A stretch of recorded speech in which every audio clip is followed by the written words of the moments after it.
Number 1. Hunter x Hunter. There is quite a bit to be said about Hunter x Hunter, and don't worry, we'll get our chance to talk about it all eventually. For now though, we'll have to focus on the last 37 episodes, 111 through 148, which aired in 2014, and about 30 of which happen to be the best of the entire show. Suffice it to say that up until episode 111, this series was riding at a strong 8 to a light 9 for me, and I had expected to give it the number 7 spot on this list. But then the arc which started this year very quickly rocketed the show up to a 10 for me and to the number 1 spot. I would also easily consider Hunter x Hunter in its entirety to be the best long-form shonen action adaptation ever created. I'm telling you this because the rest of this video is going to consist of non-stop massive spoilers for the last 2 arcs of the series, so if you have any interest in watching it, this may be the time to turn back. Mind you, I was spoiled for most of this stuff myself before watching, but then again, I usually am. Hunter x Hunter is available for legal free streaming on Crunchyroll, so consider giving it a shot before you come back to this video. Cool?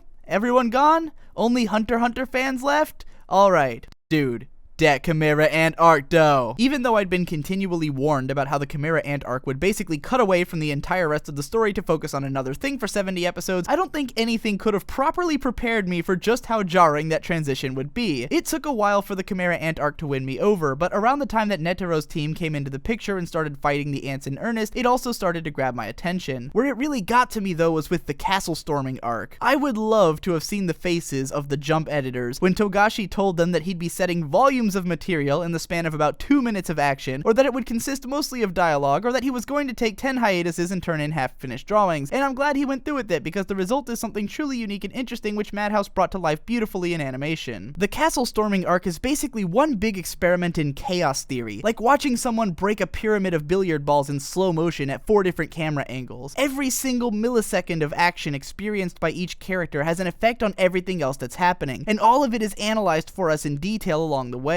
Persistent feelings of tension, confusion, desperation, and struggle blanket the entire first 10 episodes of the arc, so that every single movement has us wondering what the consequences might be for these characters that we've only just come to like and understand. And to my bewilderment, the biggest developments in these characters all happen right in that 2-minute span. The earth-shattering realizations had by Shoot when he achieves a sort of rebirth in battle, or P2 as she finally relates to the need to protect the weak through a single glance of her king, or Yuppie as he discovers the feelings of respect in his battle with Knuckle. All of these were fascinating, and the simple idea of conveying this rampant character evolution as the result of such overpowering circumstances across such a little time frame fucking kicked major ass. I don't think I could possibly go into every single line that I loved from this arc, but a definite highlight was the moment where Netero deliberately decides not to converse with Meruem for fear that they might actually come to an agreement. This was such a complex moment in terms of morality, emotions, and the positions of both characters that it really got me pumped for their battle, as all I could think about was how hard it would be to want either of them to win. And that battle was truly the stuff of legends, spanning perhaps the most gratifying episode of the series. On the other end of the coin was Gon's horribly depressing beatdown of P2. Once again, it's hard to feel good about this victory when we know that the ants have so much potential to grow and when P2 has just improved so much as a person. Yet Gon's rage and lack of control are completely understandable, and while his victory feels inevitable, it feels as much in the saddest possible way. The moment when Gon criticizes Killua as unfeeling and Killua, hurt to the core, simply accepts it because he needs to be strong for Gon was downright heartbreaking. And don't get me started on how the arc ends. After Netero's death and the winding down of all the battles, the episodes become increasingly desperate, and there's a profound sense of loss from knowing how many fighters are out of commission or at risk. And then in one final mind game, that moment when Meruem regains his memory and goes straight for Komugi.